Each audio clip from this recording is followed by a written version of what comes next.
it. He said he's really looking forward to fighting you, and it's a tough fight for him. Yeah, he's right about that. Yeah, tough fight for me too. I can tell you, I'm not a bully. I've never walked into a fight I knew I was going to win. He can win this fight, but I could beat him too. And what does it mean to have fought, you know, a lot of people have talked about this, that you fought John Jones, you fought Anderson Silva, and you fought Fedor Emelianenko, three of the, I'm not saying you're not great, but three of the great mixed martial artists, and no one else, I assume, will ever get to fight all three of those guys. Yeah, I've never thought in those perspectives, but I get asked that a lot, so maybe I need to reevaluate. Maybe, maybe it is an honor, but I don't feel that way. I just feel like it's hard. I've never got to enjoy my career, which I look back at and really regret. I wish I did enjoy some of these moments, but it's always been so hard. The work is so hard and the stressful and the environment and the competition, everything that's on the line. So I've never thought about it like that. When I was a wrestler, you took on everybody. So, in fighting, I've never looked at myself as fortunate. But I think maybe I'm looking at it wrong. I think I have been fortunate, but I've never looked at it like that. There's guys on the roster, and we meet up and we fight whenever we can and move on. So I suppose there's something to that, and I wish I did appreciate it more. Maybe you'll appreciate it after the career's over then. What is this microphone? It's fur on it. I've never seen anything like this. It's Don King, isn't it? Yes, it is Don King. That is what it is. Yeah. You're trash talking my microphone now. Sure. I don't talk trash. I talk truth. Fedor's the greatest heavyweight of all time. He's taken on the greatest fighter of all time, and there's a big difference. And I think that the heavyweight class is a very overrated class. I don't respect it. I haven't respected it my entire life. It's they're like the 125 pounders. Sometimes you got to just have divisions to be nice to people. But I could be wrong about that. I'm open to being wrong about it. I'm going to find out on Saturday. But I would take my silver medals in the weight classes I got them at versus any heavyweight any day. Would it mean a lot to you to stop Fedor in this fight? To actually stop the fight, have the referee stop it or something along those lines? Yes, to beat him. By TKO, KO. Yeah, that'd be great. That'd be great. The shorter the fight is, the better. Particularly we are in a tournament. It's going to be a quick turnaround for whoever comes out of this thing. So yes, if I was being fair, I would love to be out of there as quick as possible. Are you predicting that?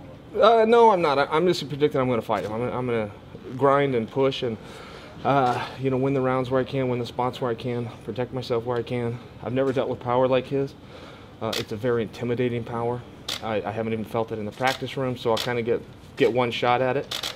But I find that intriguing. That's part of the motivation for me.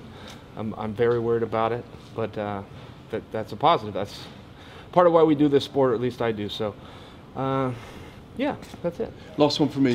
He's quite an intimidating man, isn't he? There's a intimidating presence about him. He fights the way he gives interviews, right? I mean, there's no sharp edges. It's just, but he's got power on his feet. You want to stay on your feet, you got to deal with that. You go take him down, he'll roll you over and start beating you up on top. Right when he's beating you up on top, then all of a sudden he'll go for an arm or a neck, or he's just really an open guy. He's really diverse. There's no spot that I'm going to be in this fight that I'm going to be comfortable. There's no chance to rest. There's no chance to go, okay, good, I got him here. He's got explosive power that I've never dealt with. Not very many human beings have it, but I haven't had to deal with anything like it. That size and the size difference and the strength. Strength difference, he'll be a stronger guy. It just creates for more explosion. And that's a problem. That's an intangible you can't really put your hand on. Explosion, athleticism. You can train for punches and kicks. You can't train for athleticism. And I think he has it. Yeah, I think he's a very good fighter. You've had this run now where you haven't had to cut weight for these fights. How much healthier do you feel, if any, not having that low run? It's definitely a fight. The making weight is the fight before the fight, and it's a focus and it's a lifestyle change. It's the distraction, but there's also that switch when you get off the scale that you go into and go, okay, the competition's here, and I don't have that, and it's creating a bit of a panic for me. Maybe that's a good thing, but maybe it's not. I don't know this spot, and I haven't felt the stresses of the week. I haven't felt the reality that the competition's coming up. That's just always something I've had as a barrier before it was fight time, and it's gone. And it's weird. It's weird. I will tell you, I do like it. If I had to choose one of the two, I would rather be comfortable now than uncomfortable. But physically, but psychologically, it's different. Things are different. Where are you at right now, and where do you expect to be? For the weigh-in, yeah. I could weigh in as much as I would like to get in the ring about 220. What I'll weigh in at, I'll have breakfast and stuff beforehand, so I could have a couple of false pounds there. But I would expect to be around 223, 224, maybe less, but somewhere in there. So how do you have time for all of this stuff that you're doing? You have your podcast, your YouTube page, ESPN, ESPN Plus. You were just covering Khabib versus McGregor. How do you have time for all this stuff? So and now fun. You got a fight, by the way, on Saturday. Yeah. Thanks, Mark. Thanks for that. But I hate days off. I despise them. That would be, you know, if you tell me I had to go on vacation, that would just be miserable for me. So I actually have a vacation coming up with my wife. So I mean, it's. Is that weird? Well, I hate days off so much. I don't like to sleep. I don't like time off. So the busier I can be for me, the better. But I don't sacrifice anything for the fight career and the competition. I've never missed a practice in my life due to. You know, having some other obligation. When it's time to practice, I go to practice. You were working out in Vegas last week. Yeah. I work out every day. If, you know, the coach doesn't travel with me, I'll go to a affiliate gym. I was at AKA the week before and able to get workouts in Vegas. So and the career does not, you know, the fight career and the competition does not take a back seat. It's number one. Work-wise, family, of course, but you understood my message. Fedor made only 2 or 3 takedowns within the last 10 years. What ground game do you expect from him? Yeah, from Fedor, I don't know. I'm not confident I can get him down. I am confident that if I get him down, he won't get up.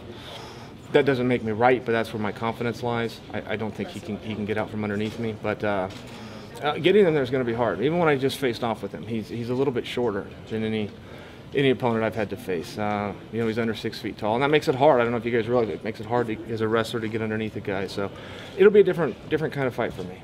How different is it not having someone that doesn't respond to your verbal jabs? It's probably helpful. I mean, what are you gonna do, right? You can either be the useful idiot that's gonna get abused and annoyed and ridiculed, or you can just not speak the language. You know, guys are getting up and walking out of press conferences now to avoid being ridiculed by. It's a tough spot, man. Those guys get put in a tough spot. They're just not. We're not intellectually equal. Is that the right move for Habib to leave that press conference, you think? I think it was bad for media. I would always encourage guys to stay in front of the media. I don't know if fighters fully understand the value that you guys bring, and you are willing to bring it to a guy for free. And I think he should show you a certain amount of respect. At the same time, he was going to get ridiculed. It was going to be brutal. It was going to be awful. So if you can leave with the moral high ground of this is what the clock said, it's as good as move of any to get out of there. You've been talking about Fedor for a number of years now, but do you ever think that you'd actually have a chance to fight him? No, I didn't think so. I thought this was Randy's fight. I wanted it to be Randy's fight. I used to think about Fedor a lot when I'd be training, I'd be running, I'd be doing my exercise, I'd be thinking about Fedor. But I was a middleweight, and he was a heavyweight, and he was wrestling in Japan, and I was fighting in America, and I did not think our paths would ever cross. When you say wrestling in Japan, what do you mean by that? I mean, the fights were fixed. You know exactly what I meant by it. You just wanted me to say it, so there you go. Well, you're a member of the media now, so you know how things operate. Yeah, fair point.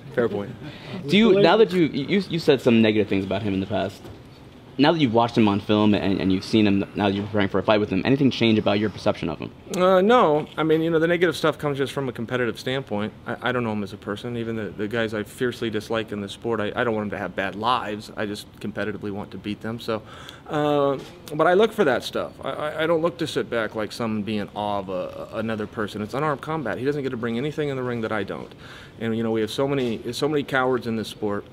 Our fans are turning into cowards. The fighters in the locker room have been chickens for years, but that's really who my message is. It's not really to Fedor. It's to the rest of the guys on the roster that duck and dodge and hide and call in sick and don't want to make weight and need more money thrown at them and any other excuse they can get out of going out there and doing the heavy lifting. That's who the message is to. So, you know, Fedor had to be the brunt of it. I don't know if he misinterpreted it the wrong way, but I don't really give a damn if he did. You think he's the best heavyweight of all time? I think he's the best heavyweight. Here's one that may surprise you, but I think Josh Barnett needs to be in that conversation, and I think Verdum's in that conversation, and I think that's probably where it ends. I think it's between those three. If I had to pick one, I think I would say it's Fedor, but I think those other two need their credit too. If he were to win this tournament, would that cement him as the best of all time, you think? If he wins the tournament, I think so, because you got to understand he would be transcending generations. You know, I thought that was so impressive with Georges St. Pierre when he went out the first time after he beat Hendricks. You know, he beat all the guys of yesteryear, he beat all the guys of his time, some of them twice over, and then he beat the next generation. Johnny went and ran with the title for a while. So yeah, I think so. If he can beat guys of 3 different generations, I think he should get his credit. 3 more guys. I think he probably gets his credit anyway, but I think that would solidify it to your point. We're waiting for some comedy night before the fight. For me? Yeah, I don't have any comedy night, man. I'm just here to fight. This is a tournament. You have to understand it's a little bit different for us athletes. It doesn't come from animosity. Chicago, for example. Yeah, these fights didn't get picked out for, you know, for personal reasons. It's a straight line bracket. You advance, you take on whoever's in front of you. Vladimir Putin today met with Khabib Nurmagomedov, and probably he will watch your fight with Fedor. What will be your message for him? That's a tremendous honor. Did he say my name, or did he just say I watched Fedor's fight? Of course, he will watch only because. I was just wondering if he said my name. I was wondering that would be an exciting moment for me. I know our president's going to be watching too, but that's a pretty cool thing. As an analyst, what do you feel about Friday's main event between Mitrione and Bader, taking out the fact that the winner fights you? I like that fight a lot. I think it's probably. I don't think we're going to see any surprises. I think Mitrione's got to take care of him on his feet, and Bader's got to drag him down. I trust those guys. That's what those guys are saying. Mitrione thinks he can knock him out, and Bader thinks he can drag him down. I think they're both right. I think if Mitrione lands, Bader's in trouble. If Bader gets a hold of him, Mitrione's probably not going to get up for a little bit. So, good fight. I wish I was first. I wish I was on Friday and I could go and watch their fight and ridicule them or enjoy them however I wanted to do it. But, yeah. Thanks, guys. Thank you. Thanks, Gentlemen, Chael. thank you all.